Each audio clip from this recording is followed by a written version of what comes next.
We're on air with Worth It Repairs, and today we're working on an iPad Pro 11 M4 Wi-Fi version, and it's an A2837 is the model number on the back. Let's get into it. First, I want to introduce you to this video sponsor while we heat up the screen. Sick of using all these different screwdrivers?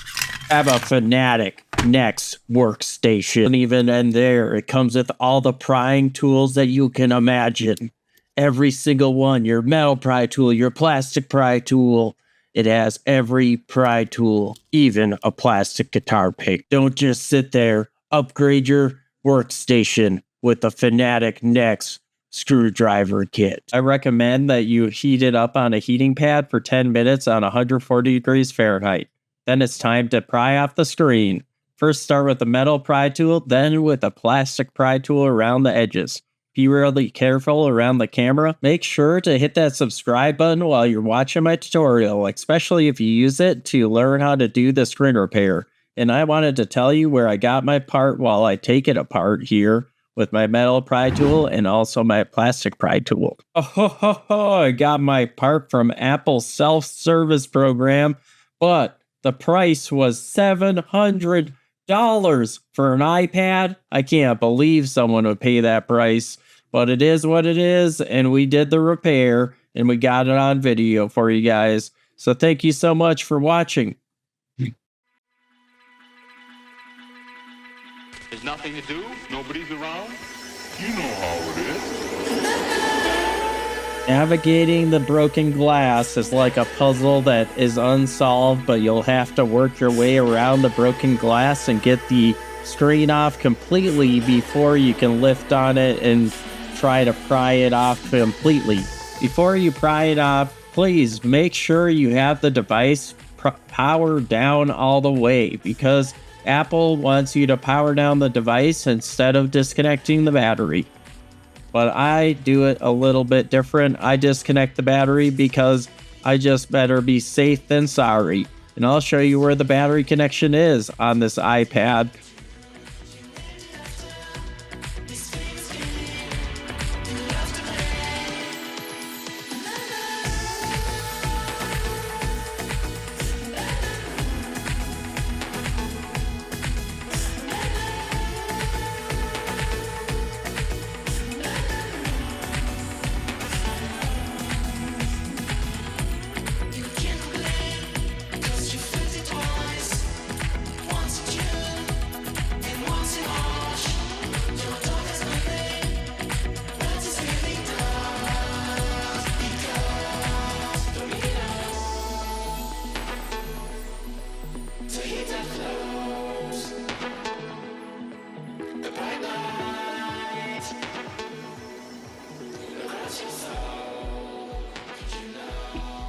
The reason why you want to be as gentle as possible prying off the screen is that you don't want to rip any of the ribbon cables while you're doing the screen replacement, because you don't want to have to replace another part.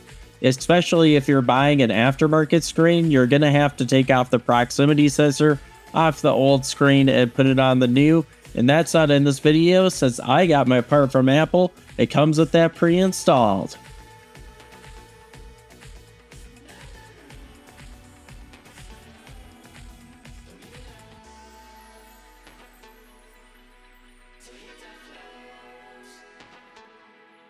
Once you get the screen completely removed, you can twist it up from the right to the left, just like so. Make sure the camera is on the bottom towards you, near the nearest towards you, and then grab out a PH000 screwdriver, remove this one screw holding down the proximity sensor connection.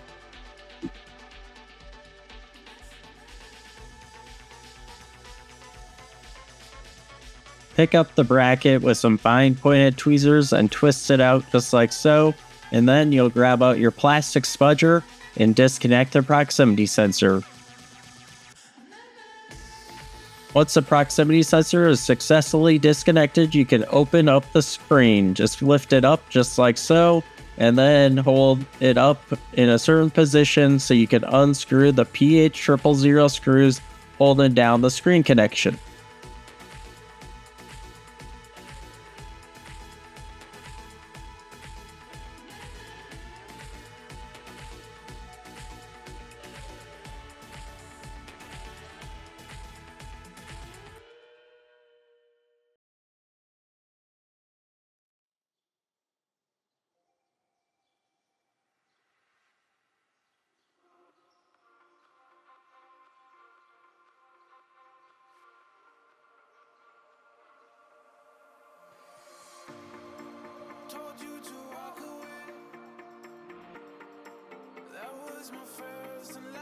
Just so you know, this is my first time taking it apart, and I missed a screw, so I had to go back and unscrew that screw, and then I was able to take off the bracket holding down the screen connections and also the battery connection. And Apple's guide online doesn't say that you need to disconnect the battery, but I felt like I needed to, so I disconnect the battery, and that's this connection right here in red. I could be wrong about where the battery location is, because normally it's one that's sandwiched down to the board, but underneath the battery, but this time I tested it, and the reason why I know for sure this is the battery connection is to turn it back on, I had to plug it in.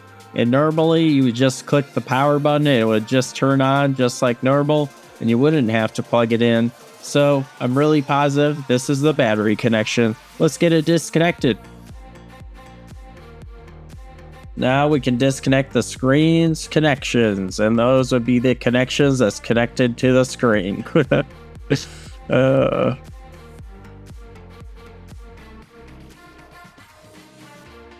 Now we're going to clean it up a bit. We'll grab our chisel blade and then work our way around the edges to lift any broken glass that's around the edges, and also get the excess adhesive, so then the adhesive will stick down right when we apply the adhesive to hold the screen on, because there's no screws holding it down. And here is the part. It's $700 for this bad boy. That's with repair. The part probably cost about $650, and it's the Wi-Fi version. We couldn't find it anywhere else other than at the Apple self-service program. You want to make sure you remove the plastic that's over top of the camera connections and remove all the packing from material from the part. The one thing I was disappointed in this part is it didn't come with pre-cut adhesive. So make sure to buy the pre-cut adhesive, or you'll have to use some liquid adhesive, and I'll show you how to work around that at the end of the video. Now it's time to install the screen. You'll want to connect the connectors back on, and then connect the battery, and then screw everything back together. And then we will test it once we have it all screwed back together, just to ensure it's fully working with everything screwed down. So I can give you one more chance. You're only living in your damn head.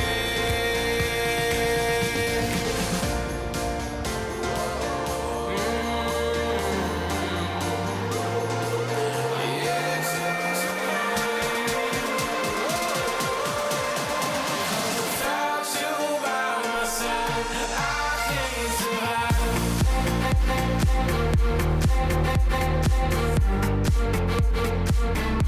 Wow, you guys, I still can't believe how expensive the part is and how complicated the repair is for this iPad Pro 11 Pro. But it is very complicated. You got to kind of balancing act, hold up the screen while putting the screws on the tip of your screwdriver, and hold down the bracket that holds down the connections and screw it back in. So it's quite difficult, but I was able to do it because I'm a professional. And if you need help with your repair, or you want me to do the repair for you, email me, mark@worthitRepairs.com.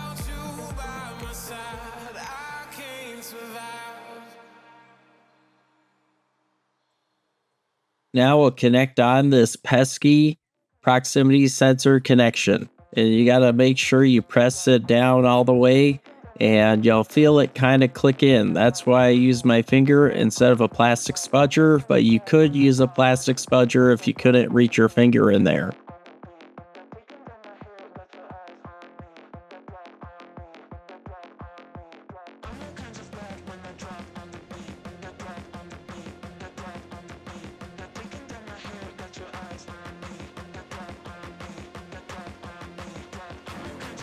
Some reason the screen protector over top of the screen has a black film, so make sure you take that off, otherwise you won't think it's turning on.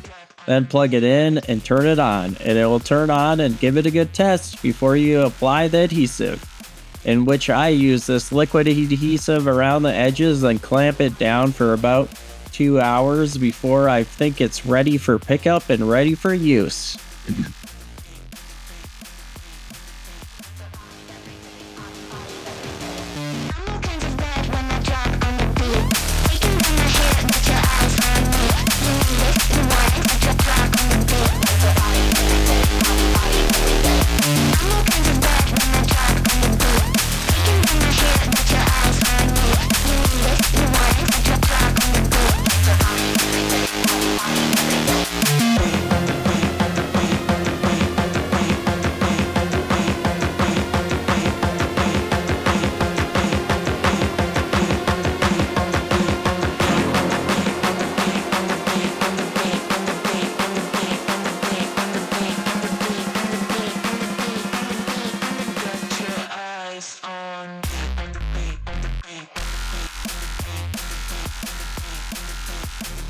If you found this guide helpful, make sure you hit that subscribe button.